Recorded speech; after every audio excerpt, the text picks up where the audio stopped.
In this module, I want to talk about what you cannot do on Amazon. As an Amazon seller, you're going to be participating in Facebook groups or maybe going to conventions or to masterminds, and there's always going to be people that are sharing the latest hacks and the coolest new things to do to try to get an edge. And while those are sometimes cool and sometimes they can actually help you in the short term, those are not what you want to be focusing on for long-term success. You want to be focusing on really the core principles that we're teaching you here in the Freedom Ticket and focusing on those to actually build your business.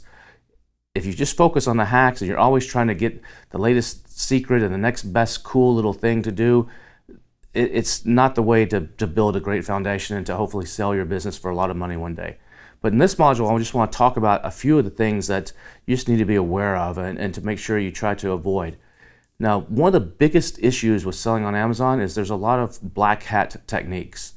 Oftentimes these come from sellers who are based in China, or they come from sellers who are based in Eastern Europe, and sometimes even from sellers in the United States sometimes do it. But most of them come from more of international places.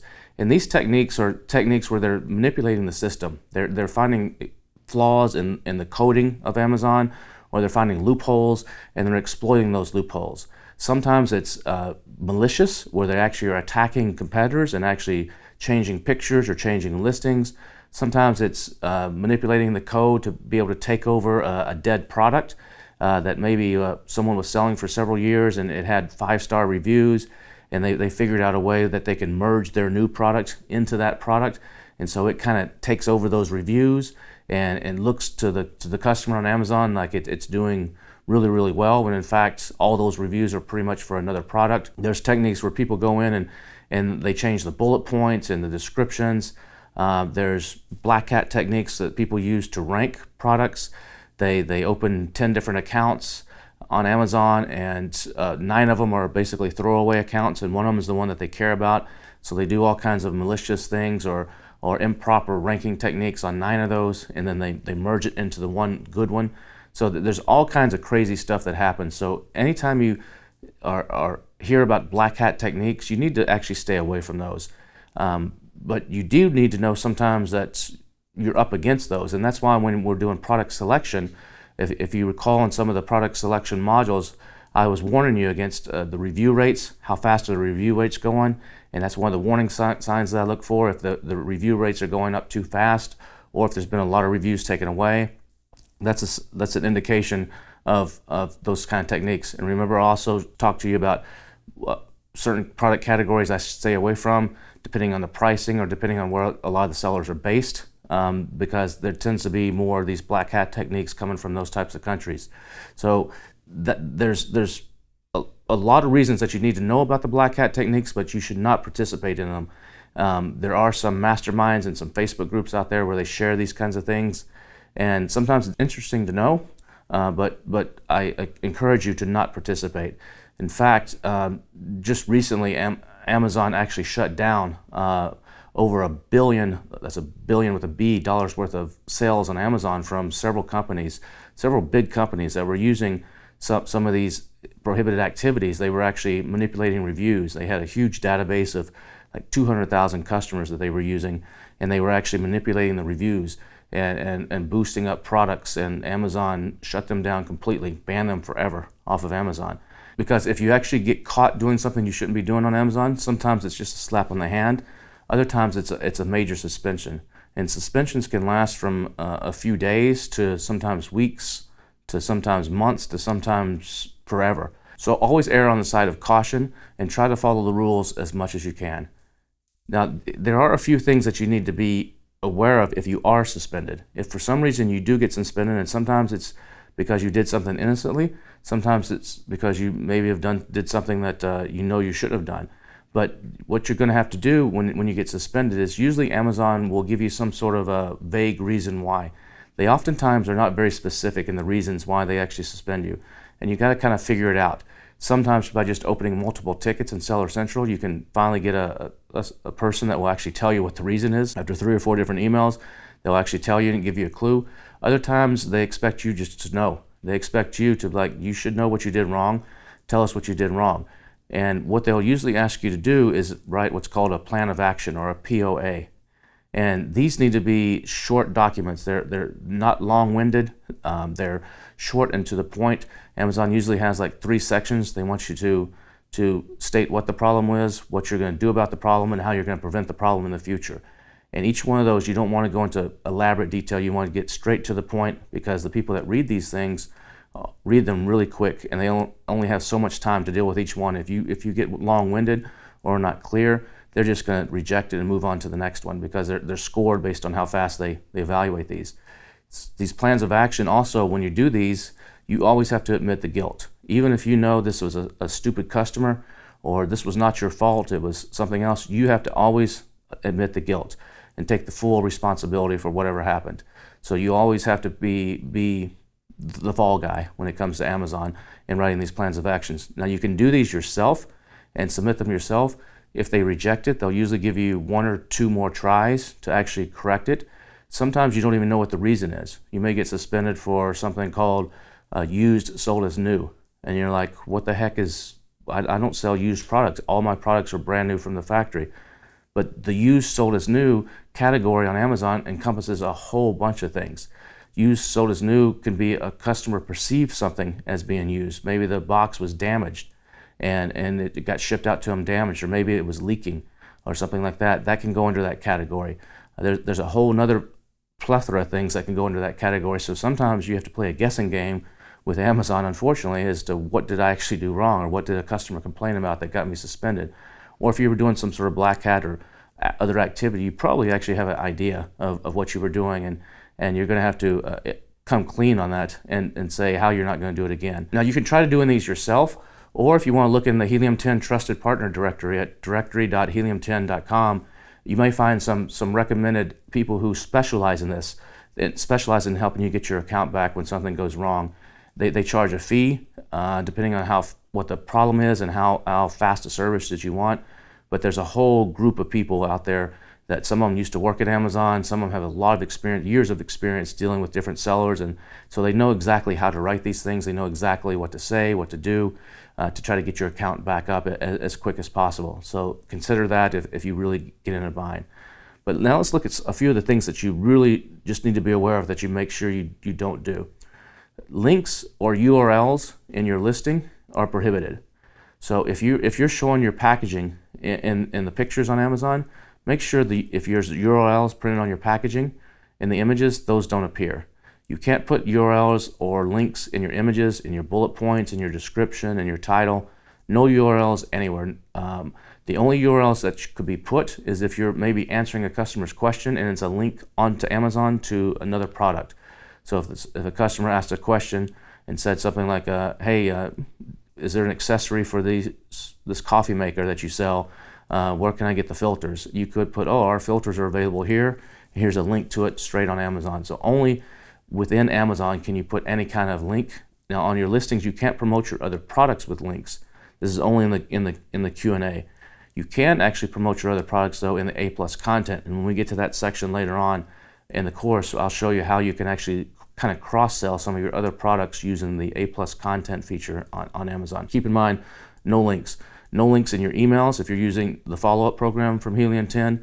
The only links that can be in there are back to Amazon. So you can't have any outside links in there that say go download something or go to our website. No outside emails. None of those kinds of things can be anywhere in your listing. Another thing is, and we've talked about this before, but don't incentivize reviews. You know, it's okay to ask for a review, but you have to ask for it in a very generic way. If you remember when I showed you the product inserts, we talked about some of the do's and don'ts there that people were doing on those product insert examples. And you can actually say, if you love our product, go to Amazon and leave us a 5-star review. If you don't like it, please contact us. That's influencing a review. That's directing them to say, if you're happy, leave us a review. But if you're not happy, basically you're inferring, don't leave us a review, contact us. You can't do those kinds of things. You can't incentivize reviews with gift cards. You can't say, I'll give you a $10 gift card if you leave us a review or send us a copy review. You can't give a gift in exchange for a review.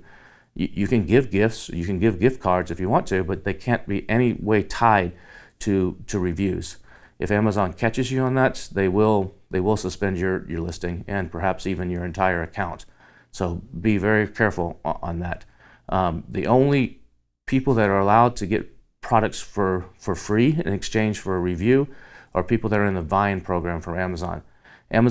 This used to be a vendor-only program, but now it's opened up to pretty much any brand registered seller. And the Vine program will allow you to get up to 30 reviews on a product when you first launch it. So you can't use this if you've already launched your product, but if you are brand new and don't have at least 5 reviews yet, you can use the Vine program. And it's free to sign up. You just have to agree to give away up to 30 units of your product. You can choose how many to give away, but you have to agree to give those away for free. And then Amazon has a curated list of people who love to write reviews, and they can go through and they can choose if they want your product or not. And if they choose it, they'll get it and they'll write a review. And that's a great way to get those first reviews. That's authorized. Amazon used to have some other programs, but they've discontinued those. And so that's really the only official way right now to actually get reviews. Also, when it comes to reviews, make sure that you don't have your friends or family leave a review. Don't have your dad or your brother or your sister buy the product and write a review. If it actually makes it through the filters, it's probably going to get removed, and that can be seen as review manipulation. It's okay for your family to buy the product. That's not a problem, and that can help you rank. You can actually tell them, hey, I just launched my product on Amazon. Can you go search for this particular keyword and try to find my product and buy it? That's totally fine. But you got to make sure you tell them, just please don't leave a review. And by them going and buying it, that can kind of help you get the momentum going. Some people have a church group, or they're in some sort of a social club or something, and they'll have all their friends go buy their product, and that's okay. But you just got to make sure, please do not leave a review or even a rating. Just go buy the product. One thing is, you got to play fair. So don't go try to write negative reviews on your competition.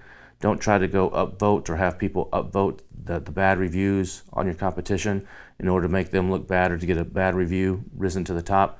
Those are techniques that Amazon doesn't like. Also, don't ever do fake orders. Don't ever do like fake orders or add to carts or add to wish lists or make big orders and then cancel them.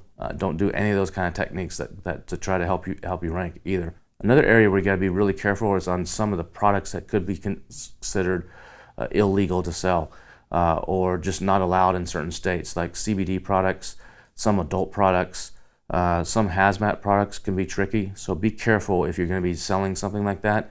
You could run into some troubles and run into some suspension issues really, really quick if you're trying to sell those products. So if you're going to sell those products, make sure that it's actually authorized for sale on Amazon. Even though it may be legal in some states, if it's not legal in others, Amazon typically won't allow it to be sold. Oh, and make sure you have all the proper documentations for those types of products as well if you're going to sell them. Also, you don't want to abuse the communication channels with your customers on Amazon. Amazon allows you to send one follow-up email, and you can use the follow-up program from Helium 10 if you want to, but you can't send multiple emails out to the same customer. Don't be begging them for reviews. You can use the request a review feature, that's okay, but don't abuse that either.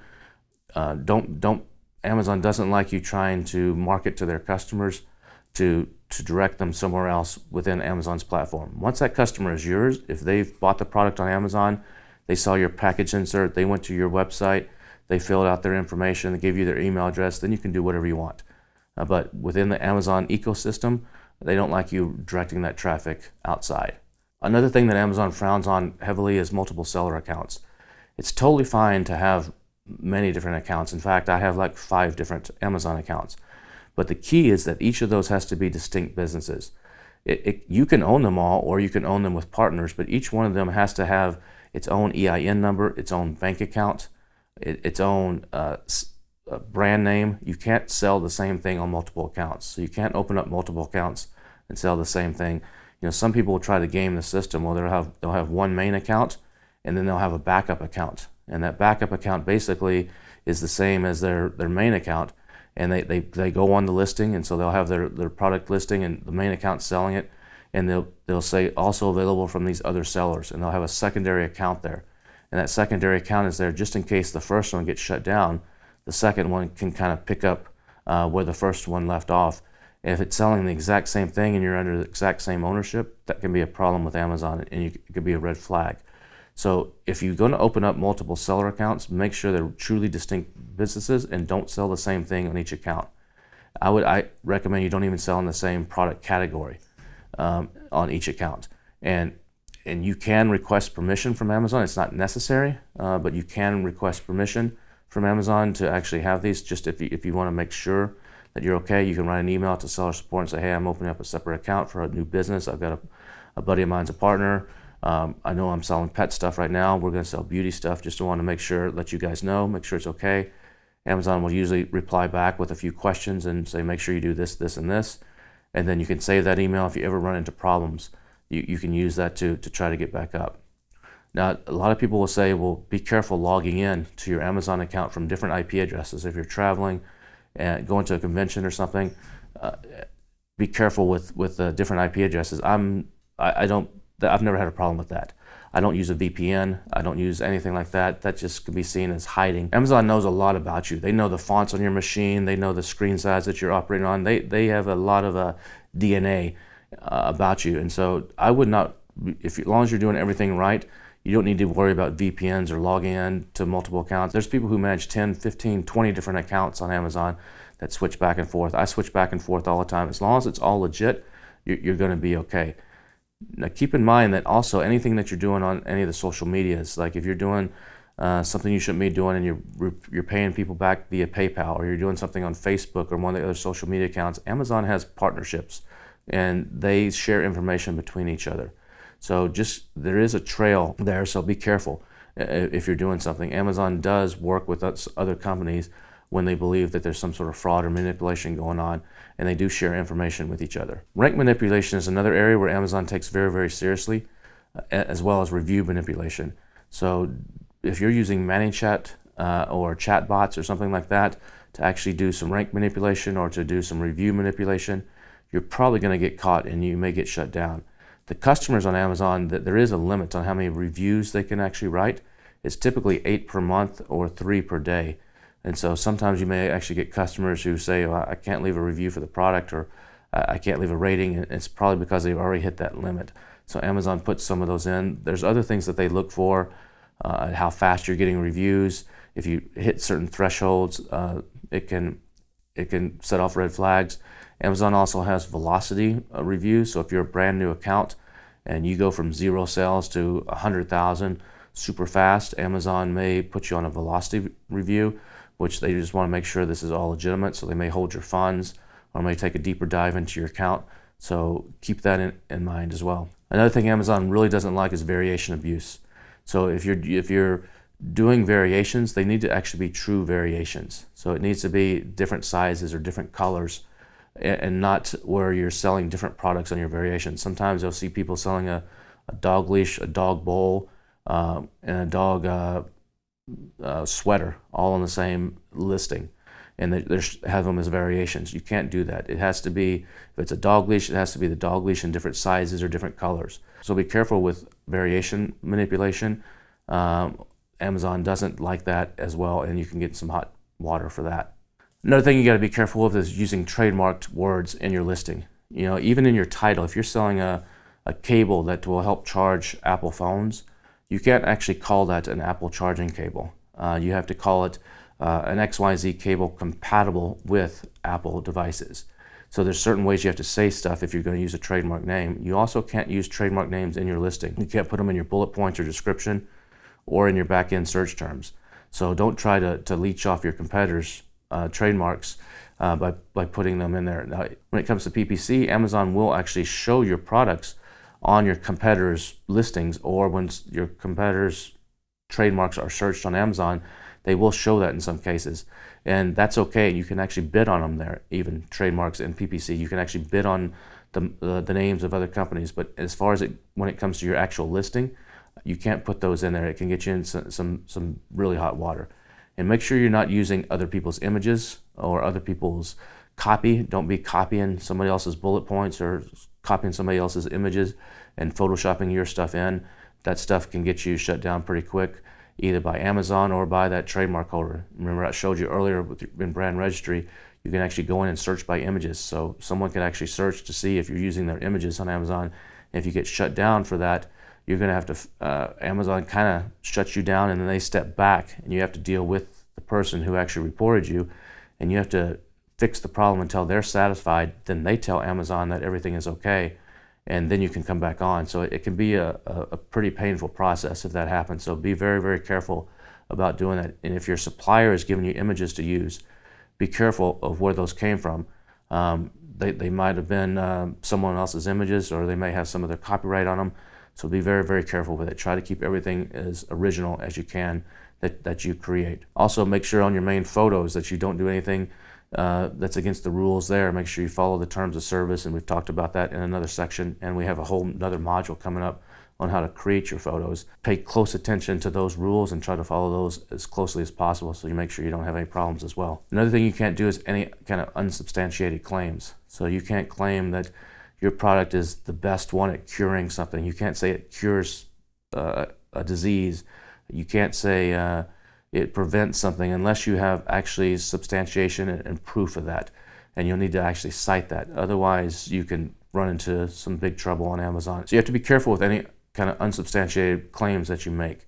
You've got to have the backup proof for it if you're going to make a claim that your product does something that others don't. This is not an all-exhaustive list of things that you can't do, but these are some of the main things that people get in trouble for. So I just want to point those out to you and to give you some food for thought and make sure that you're going to be the best seller that you can be. Look forward to seeing you in the next module.